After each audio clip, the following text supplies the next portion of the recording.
Now, with news that people are having to wait 3 years to get a dental appointment, we're opening our own dental surgery this morning, and here to answer your queries is Dr.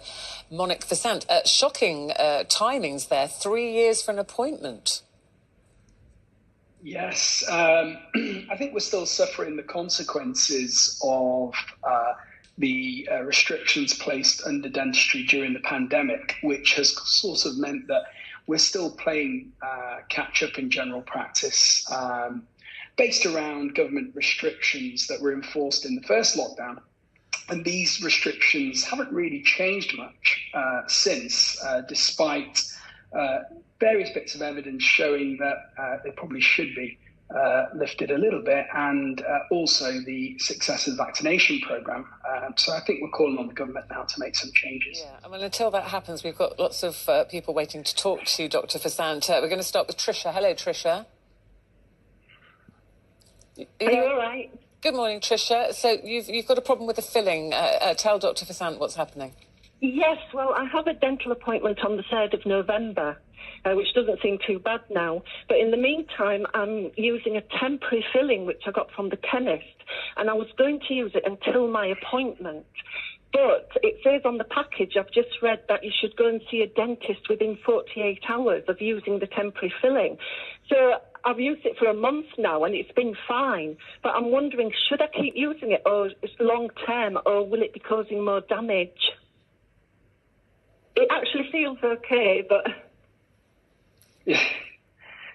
So hi Tricia. Hiya. So thank you for calling in. So the temporary filling materials are really designed to plug the hole, plug the gap, and prevent things sort of getting worse, but on the proviso that they're used for a short period of time. So you're absolutely right to be slightly concerned that normally 48 hours to maybe a week or so is probably enough. I wouldn't go taking it out, but what I would go and do is see if you can get access to either an emergency appointment via the local NHS or a local private clinic, just to see if they can provide some more professional temporary restoration there, which will at least buy you some time and prevent things getting worse. So yeah, I strongly advise you do that in the meantime. But these over-the-counter things can be very handy, over a weekend if something drops out, but certainly they shouldn't be relied upon long term.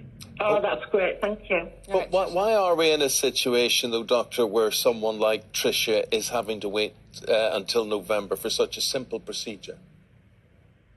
Yeah, it's absolutely awful, and my heart goes out to all the patients who are having to suffer like this.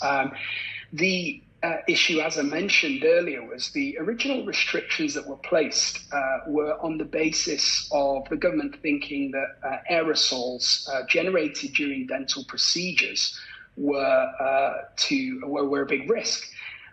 More up-to-date research is seeming to show that the biggest risk is from a patient coughing more than the actual aerosol from the drills and things like that, because obviously historically dental surgeries have always been very clean environments and already been very heavily regulated.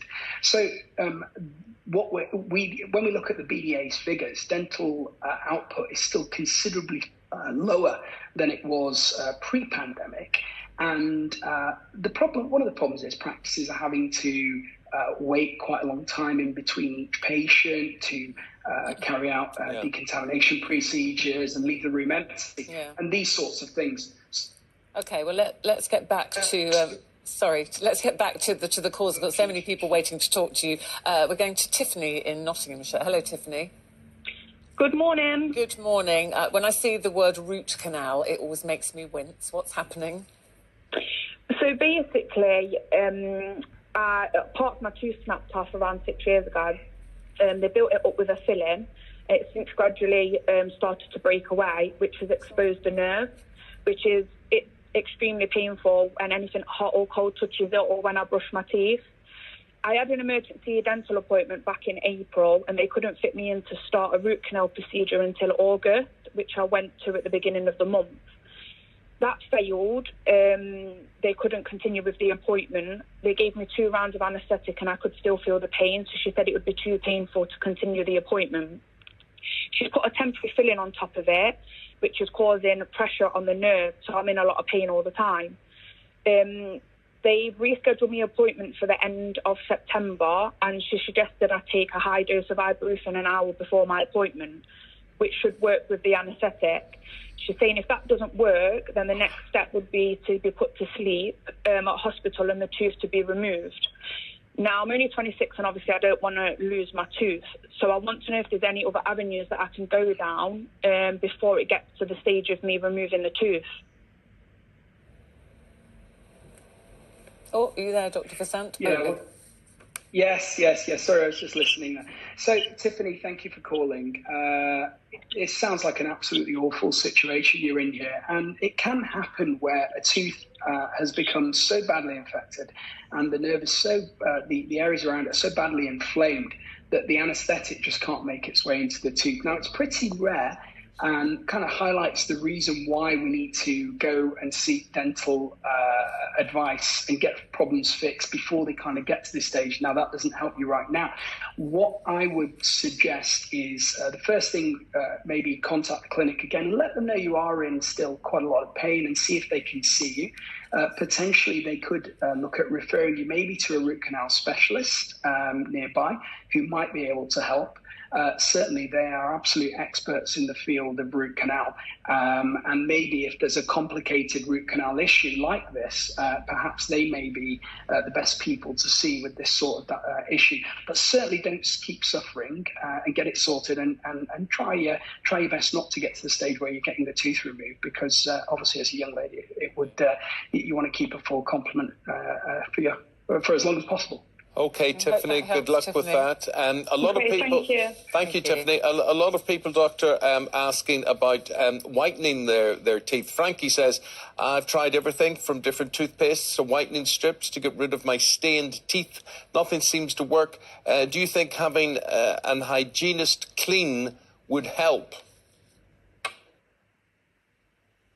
Yeah, hygienists are absolutely fantastic, and they will definitely make a big difference to things like staining. But there's two causes of discoloration to teeth. You've got extrinsic stains that are sat on the surface, and this is where a hygienist or a dental professional can clean all that stuff off. But then we've got intrinsic stain, because teeth are like sponges. So all the things that we eat, all the lovely things that we enjoy, tend to be not so good for our teeth and tend to end up accumulating this intrinsic stain. For things like that, professional whitening is the way forward. And seeing a dentist who could probably make you some custom-made whitening trays in which you put some tooth whitening gels, which then go into the pores on the teeth and break up these intrinsic stains. So something like that would be quite useful. Lovely. But definitely a hygienist visit. Okay, Doctor, we've got to leave you there. Thank you very much indeed. That's Dr. Monic Vasant. He's an aesthetic dental surgeon there. And the reason, of course, we 2-foot tackle him at this stage is that we're going to find out what the weather's doing where you are.